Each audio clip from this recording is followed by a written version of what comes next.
Capítulo 8. Uma cidade na neblina. A espessa névoa matinal tornou o mar traiçoeiro. Era impossível discernir a profundidade ou a direção da água. Mesmo assim, Khan entrou no oceano escuro e perigoso. Ele estava acostumado a nadar no mar quando não havia placas de aviso ou limite. Era o início do verão, quando a flora era exuberante e verde, mas o vento ainda era forte e a corrente era gelada. Apesar do frio de que se infrutava em seus ossos, Khan não parou de mover seu braço e perna.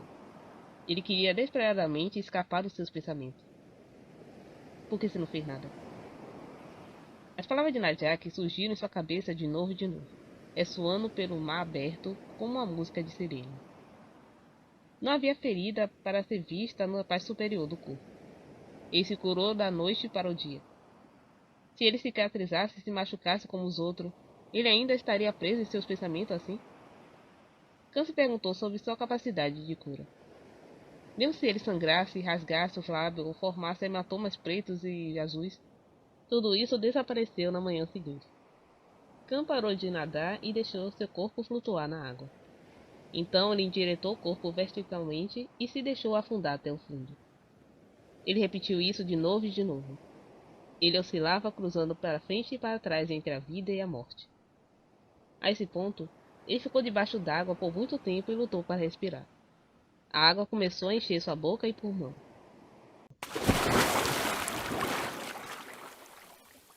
De repente, alguém o agarrou pelo pescoço e ombros e o levantou. Khan ficou sem fôlego, finalmente saiu da água, e olhou para ver quem o havia puxado para fora. O que você está fazendo aqui tão cedo? O quê? Você está tentando se congelar até a morte? Disse Enzo. Após sua observação, ele se virou calmamente e começou a nadar e saiu da água. De onde ele veio? Khan era muito bom em sentir a presença dos outros, mas depois que estava debaixo d'água, ele não tinha ouvido nada. Ou talvez Enzo tenha sido muito rápido. Ah! Agora tenho que lavar toda essa água salgada. Enzo murmurou enquanto tentava se secar. Se Khan não tivesse assistido, ele teria sacudido seu corpo para remover a umidade instantaneamente. E isso o irritou por ele não poder.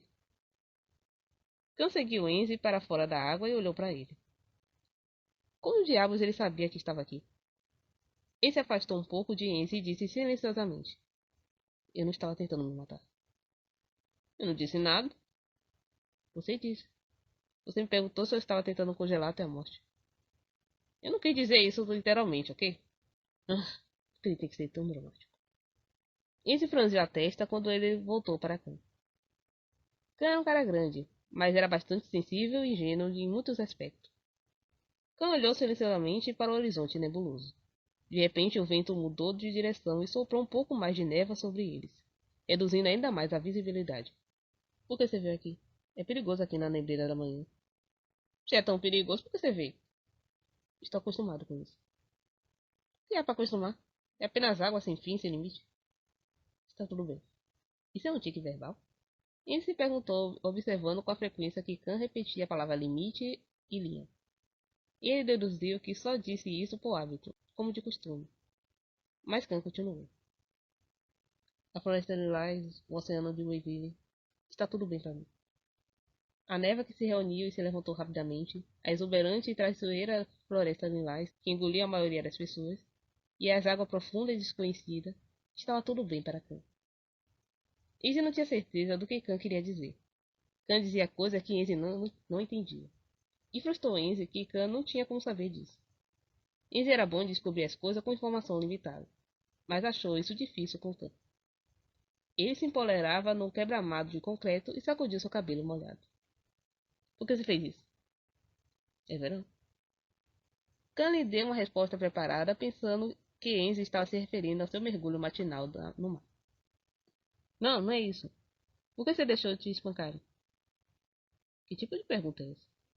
Por que eu deixei isso acontecer? Você está fazendo isso de propósito. Khan fez uma pausa por um momento na observação de Enzi. Então ele começou a vestir sua roupa, embora ainda estivesse um pouco úmido. Eu não sei o que você quer dizer, disse Khan. Ah, sério? Você é astuto, não é? Enzi respondeu enquanto sorria. Ele se divertiu. Você não tem hematomas ou cicatrizes no seu corpo.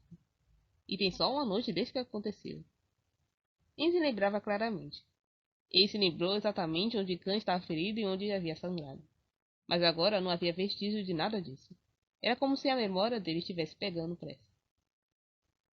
Havia apenas dois tipos de seres que possuíam essa capacidade: lobisomens e vampiros. Se ele fosse um vampiro mais novo, ele não seria capaz de estar no sol. Mas Khan foi para a escola sem problema, então isso não seria possível. Ele também não poderia ser um vampiro mais velho. Se ele estivesse, não há como um ser humano machucá-lo. É por isso que eu preciso descobrir o que você é, para que eu possa saber se eu devo matá-lo ou não. Tentando esconder seus pensamentos, Enzo olhou para as costas lisas e cicatrizes de Khan. Esse Kronk, sei lá o que, provavelmente não tem ideia de por que você não faz nada e deixa ele te intimidar. Por quê? Khan disse em silêncio enquanto estava de pé e limpava a areia das suas roupas. Parecia não haver nenhum motivo por trás dessas suas ações. Você está dizendo que não há razão para deixar isso acontecer então? Só porque você realmente acha que eu vou acreditar nisso? Acredite ou não. É escolha sua, Enzo. Só estou fazendo o que eu preciso fazer. Levar um soco quando alguém te dá um é o que você precisa fazer? Isso é ridículo. Você está bastante curioso sobre mim. Disse Khan em silêncio. Havia algo diferente em sua voz. De repente, os olhos de Khan piscaram ouro por um momento na escuridão. Hã? O que acabei de ver?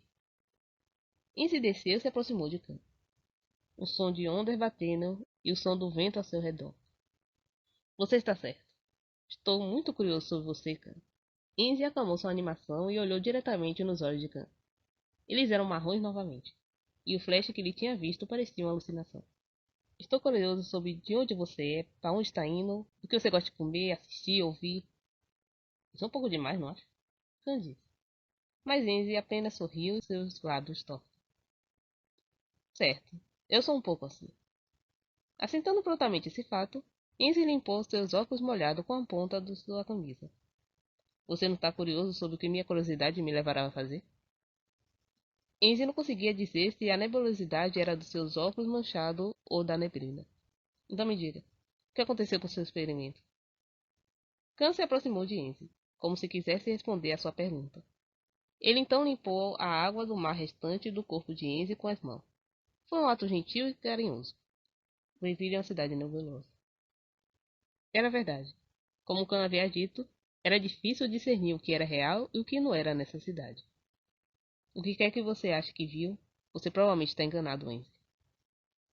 A brisa úmida do oceano carregava a voz de Khan, que veio como um aviso.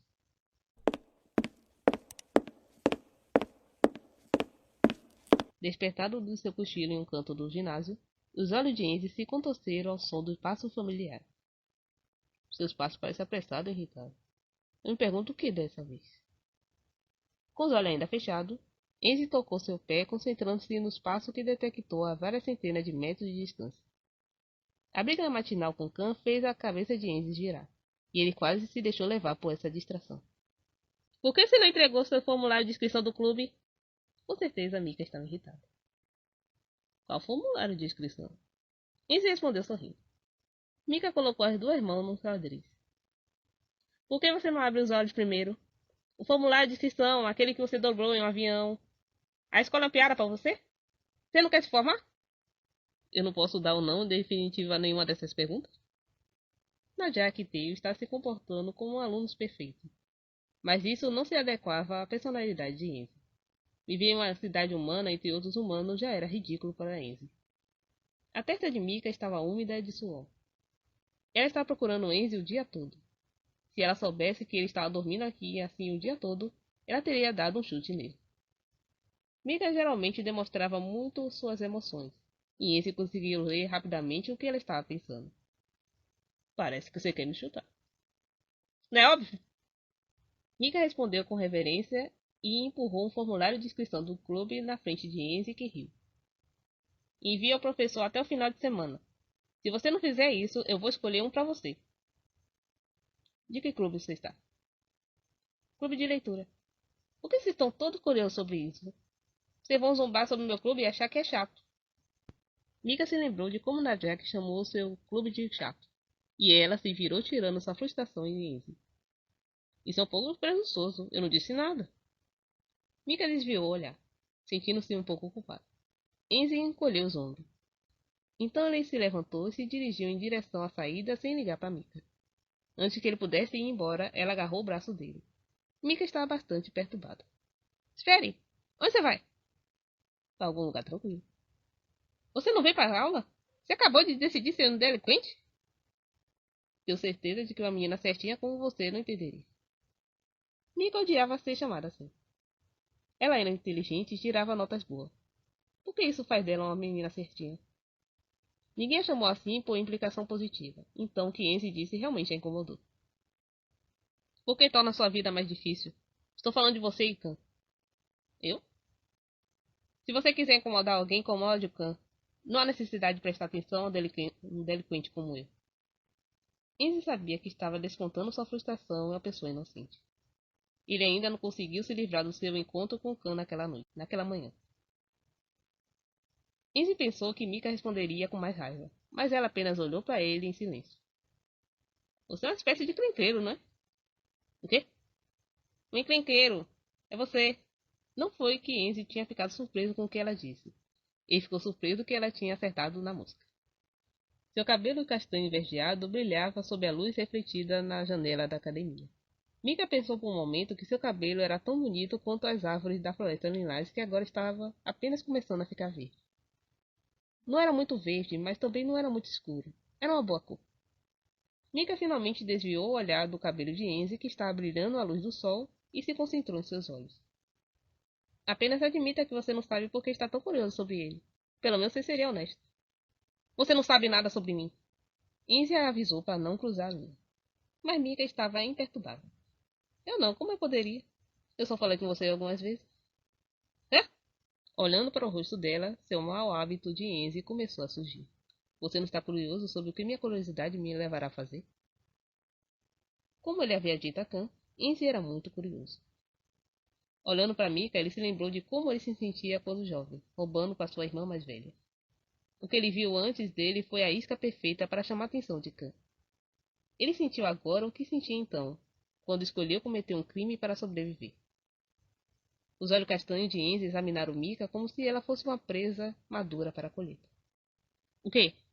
Você está olhando para mim assim? Mika sentiu o olhar estranho de Enzi sobre ela e começou a recuar. Enzi se aproximou dela e pegou o formulário de inscrição e a caneta dela. Ele preencheu o formulário sem convicção antes de sorrir e recuar. Algo sobre ele definitivamente me deixa nervosa. Mika parecia azeda quando recebeu o formulário de inscrição de Enzi. Ei, você! Enzi rabiscou desleixadamente clube de leitura no formulário. Enzi! Estou ansioso para vê-la no clube, presidente de classe. Enzi piscou para ela, brincando. Depois se virou e se afastou.